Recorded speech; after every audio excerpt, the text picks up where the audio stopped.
আসসালামু আলাইকুম রহমতুল্লাহি ওবারাকাতু। নতুন আরেকটি ভিডিওতে আপনাদেরকে স্বাগতম। বর্তমানে বাংলাদেশে এতটা পরিমাণে গরম, মানে রোদের যে তাপমাত্রাটা এতটা পরিমাণ বেশি যে আমরা যারা সাধারণ মানুষ আছি আমাদের কাছে সহ্য করাটা খুবই কঠিন হয়ে যাচ্ছে। সেক্ষেত্রে হচ্ছে আমরা যারা হাঁস মুরগি পালন করি এদের অবস্থা আরও খুব ভয়াবহ। কারণ হচ্ছে এই গরমে সবথেকে বেশি পরিমাণে হচ্ছে হাঁস মুরগি দুর্বল হয়ে অসুস্থ হয়ে যাচ্ছে।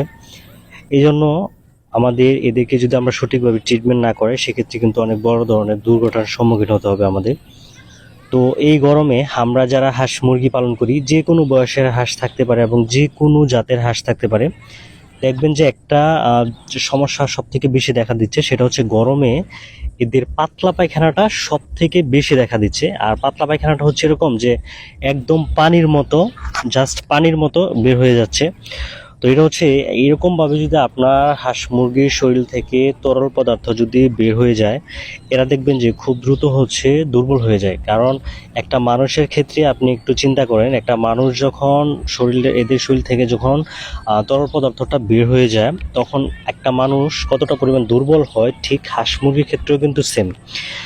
এই জন্য হচ্ছে এদেরকে আমাদের প্রপারলি ট্রিটমেন্ট করতে হবে। আমার হাতে যে মেডিসিনটা দেখতে পাচ্ছেন এটা হচ্ছে ইলেক্ট্রোমিন স্যালাইন, ঠিক আছে? এটা হচ্ছে ইলেক্ট্রোমিন পাউডার, এটা হচ্ছে একটা স্যালাইন। তো এই স্যালাইনটা হচ্ছে আপনার হাঁস মুরগির স্যালাইন। আর হাঁস মুরগির স্যালাইনটা ঠিক মানুষের যেরকম স্যালাইন খায় যে কাজে, হাঁস মুরগির ক্ষেত্রেও ঠিক সেম। এদের শরীর থেকে তরল পদার্থটা বের হয়ে যাওয়ার ক্ষেত্রে হচ্ছে এরা ম্যাক্সিমাম ক্ষেত্রে হচ্ছে দুর্বল হয়ে যায়। যার কারণে এদের গরম থেকে রক্ষা করার জন্য এবং তরল পদার্থ যে একটা ঘাটতি এবং এদের শরীরে যে এনার্জিটা সেটা ফিরিয়ে আনার জন্য হচ্ছে এই ইলেক্ট্রোমিন পাউডারটা আপনারা ব্যবহার করতে পারেন। এটা খুব ভালো পরিমাণে একটা মেডিসিন। আমি যখন থেকে হচ্ছে হাঁস মুরগি পালন করি, বিশেষ করে হচ্ছে হাঁস তো অনেকদিন ধরে পালন করি, প্রথম থেকেই হচ্ছে আমি এটা ব্যবহার করি। আর পাশাপাশি হচ্ছে আরেকটা ব্যবহার করি, সেটা হচ্ছে রাইস স্যালাইন। এই দুইটা মেডিসিন হচ্ছে আমি সব থেকে বেশি ব্যবহার করে থাকি, বেশিরভাগ হচ্ছে গরমের সময়।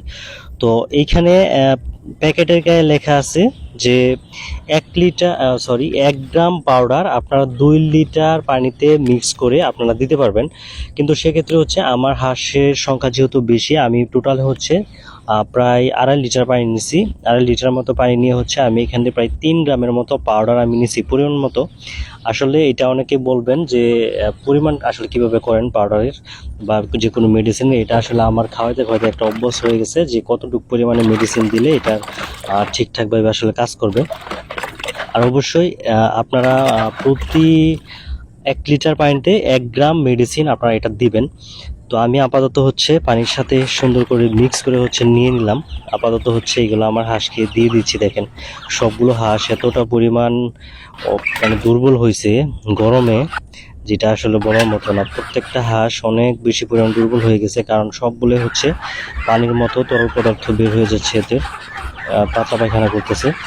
আপনারা আপনাদের হাঁস মুরগিগুলোকে হচ্ছে এই স্যালাইনটা ব্যবহার করতে পারেন। আর অবশ্যই এই স্যালাইনটা ব্যবহার করবেন রোদের সময়, বেশিরভাগ হচ্ছে দুপুরবেলা এবং হচ্ছে আপনার 4টা থেকে 5টা, মানে বিকেল টাইমে যখন মোটামুটি লেভেলের রোদ থাকে তখন হচ্ছে এই স্যালাইনটা দিবেন।